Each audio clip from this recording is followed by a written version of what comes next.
Have you ever heard of someone being pushed so far, backed into such a tight corner, that the only way out was to literally destroy their own identity? Well, today, we're diving into the incredible true story of a man who did exactly that. He came up with one of the most clever, high-stakes revenge plans you can imagine, all just to get his life back. Let's get into how he pulled it off. This quote, it just perfectly captures the feeling, doesn't it? The agony of his situation. He was totally trapped in this crisis, with no good way forward and absolutely no way back. This one sentence really sets the stage for the sheer desperation that would fuel everything he did next.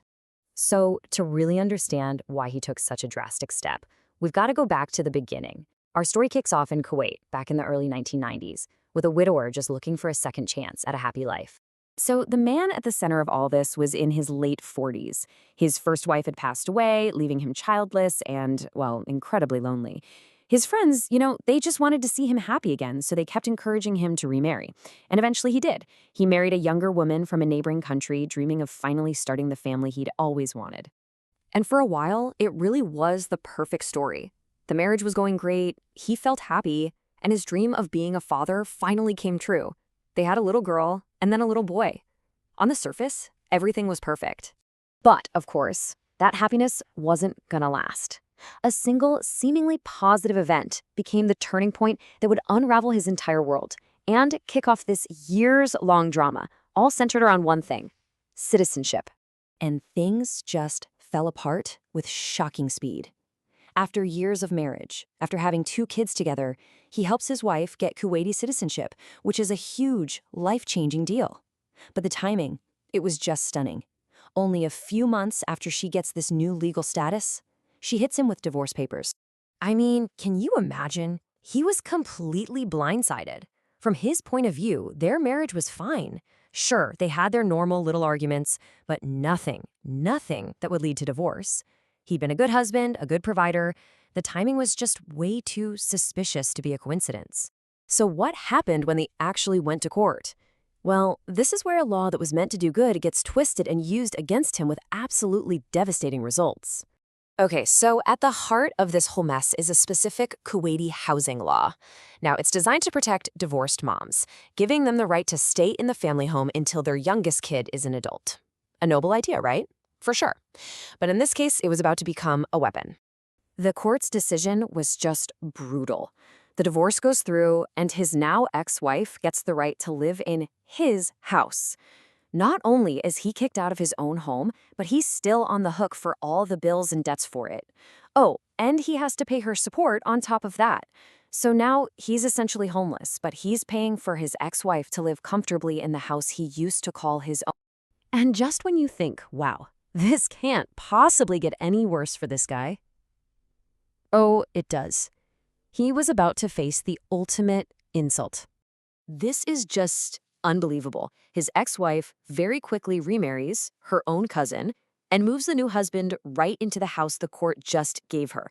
So our guy, who's still paying the mortgage, is forced to watch another man live in his home with his kids on his dime. The humiliation was just too much.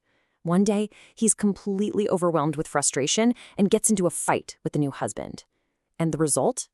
The court orders him to pay his replacement 3,000 dinars as compensation. Can you believe it? He was now paying damages to the man who took his home and his family. So he's trapped. He's humiliated. The legal system has totally failed him. He realizes that a normal fight is completely hopeless. He needed a plan so radical, so completely out of the box, that nobody could ever see it coming.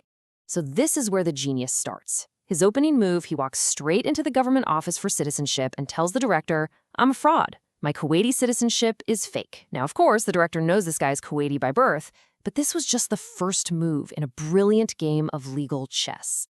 Okay, let's break this down because it's a work of art. Step 1, he secretly buys citizenship from an African country. Step 2, he turns himself in knowing full well that Kuwaiti law forbids having 2 nationalities. This forces the government's hand. They have to revoke his Kuwaiti status. Now here's the brilliant part. His ex-wife's citizenship was only granted because she was married to him. The law says if his citizenship is revoked, hers is too, automatically. She wasn't Kuwaiti by birth, but by dependency. Once she loses her status, he would just give up his new foreign citizenship and, as a Kuwaiti by birthright, simply reapply, have his original one restored. It was an incredibly risky all-or-nothing plan. So, did it work? Did this crazy, desperate, high-stakes plan actually pay off? This all builds to a final, jaw-dropping ending. Oh, it worked. It worked perfectly. The second his citizenship was officially revoked, hers vanished into thin air. And without that Kuwaiti citizenship, she lost her right to the government house. She lost her job, her benefits, everything. The entire foundation of her life in Kuwait was pulled right out from under her. I mean, look at this. The reversal of fortune here is just total. The husband goes from being homeless and broke to getting his full citizenship back. And the ex-wife? She goes from being a citizen with a free house to being classified as an expatriate, needing a visa sponsored just to stay in the country. The tables weren't just turned. They were completely flipped over. And this is the checkmate. He follows through on that last crucial step. He gives up the African citizenship he'd bought. Since he was a Kuwaiti by blood and his only crime was the dual nationality rule, the path was clear for his original status to be restored. He basically had to burn his own life to the ground in order to save it. So in the end, you're left with this huge question. Was this an act of brilliant, calculated revenge by a man pushed to his absolute limit? Or does this whole story just expose a tragic flaw in the system where the only path to justice was to literally become a criminal yourself? It's a story that really makes you think about what justice even means.